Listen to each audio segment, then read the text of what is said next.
कानून की नज़र में वहाँ कोई जुर्म नहीं हुआ था, पर उस वसीयत के खुलते ही एक भाई ने दूसरे भाई का सब कुछ छीन लिया।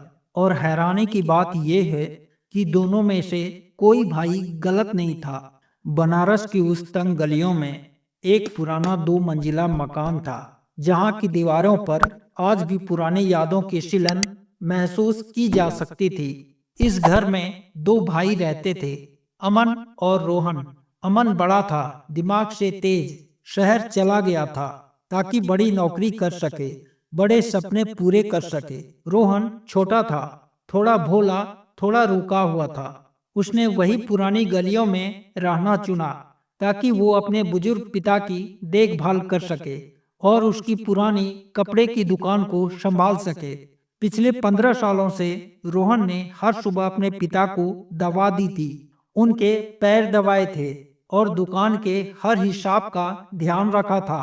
अमन हर साल दिवाली में आता था, सबके लिए तोहफे लाता था और घर में एक रौनक सी छा जाती थी।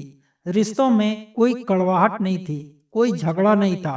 सब कुछ वैसा ही था जैसा एक सुकून भरे परिवार में होना चाहिए। लेकिन वक्त किसी के लिए नहीं रुकता। पिताजी के गुजरने के बाद तीसरे दिन जब दुख की धुंध थोड़ी छटी, तो एक पुरानी लोहे की तिजोरी खुली। उसमें से दस्तावेज निकला, पिताजी की वसीयत। अमन और रोहन ने इसे एक साथ पढ़ा।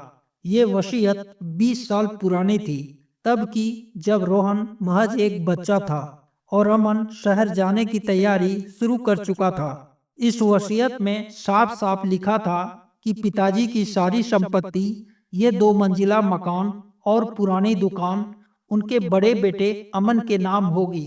उस वक्त शायद पिता को लगा था कि अमन ही परिवार का जिम्मेदार चेहरा होगा। लेकिन उन 20 सालों में बहुत कुछ बदल गया था। रोहन ने अपना पूरा जीवन उस घर की सेवा में लगा दिया था, ये सोचकर कि ये उसका घर है। पिताजी ने हर किसी से, पड़ोसियों से, रिश्तेदारों से, यहाँ तक कि रोहन से भी कई बार जुबानी कहा था, रोहन, ये घर और दुकान तुम्हारा भविष्य है, मैंने सब इंतजाम कर दिया है। और ये सच था, जिसे सब जानते थे, पर इस सच का कोई कागजी सबूत नहीं था। दोनों भाई एक दूसरे के सामने बैठे थे। कमरे में सिर्फ पंखे की पुरानी आवाज गूंज रही थी। अमन की आंखों में एक अजीब सा बोझ था।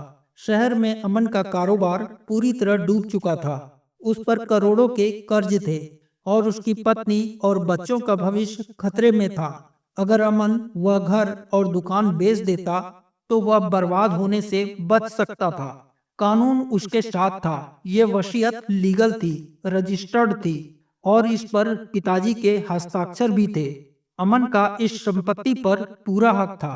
दूसरी तरफ रोहन, उसके पास कोई डिग्री नहीं थी, कोई दूसरा हुनर नहीं था। उसने अपनी जवानी दुकान की धूल और पिताजी की बीमारी में बिता दी थी। अगर ये घर उससे छीन जाता, तो उसके पास रहने की जगह तक नहीं बचती।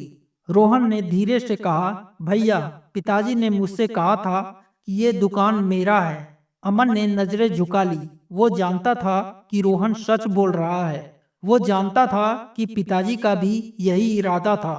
लेकिन कानून इरादों पर नहीं, लिखा दस्तावेजों पर चलता है। अमन के पास 2 रास्ते थे। पहले रास्ते पर चलकर वो वसीयत को मानता, घर बेचता और अपने बच्चों को सड़क पर लाने से बचा लेता।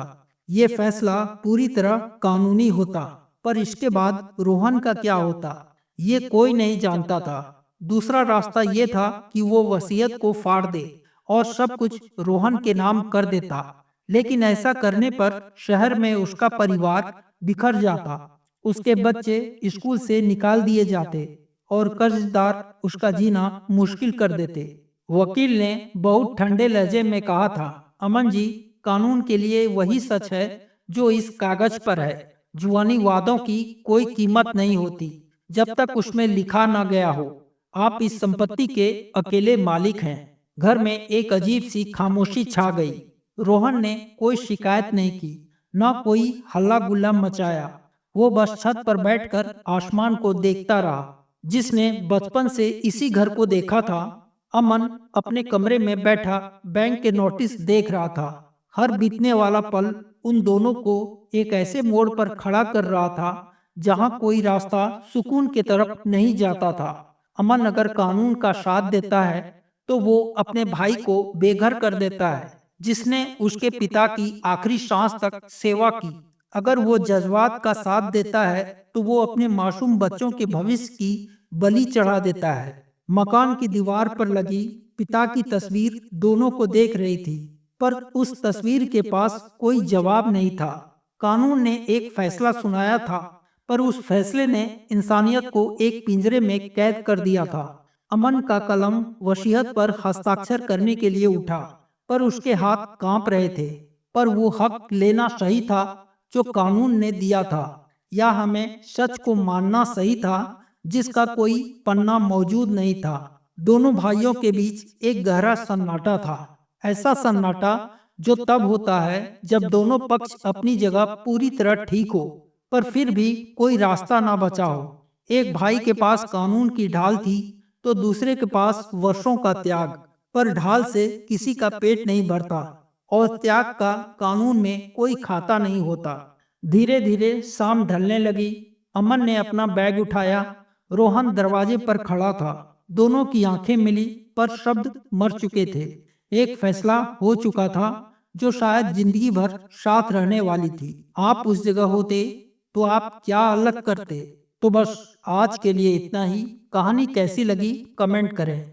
वीडियो पसंद आई हो तो लाइक करें, चैनल को सब्सक्राइब करें। मिलते हैं फिर से एक नई कहानी के साथ। तब तक के लिए जय हिंद, जय भारत।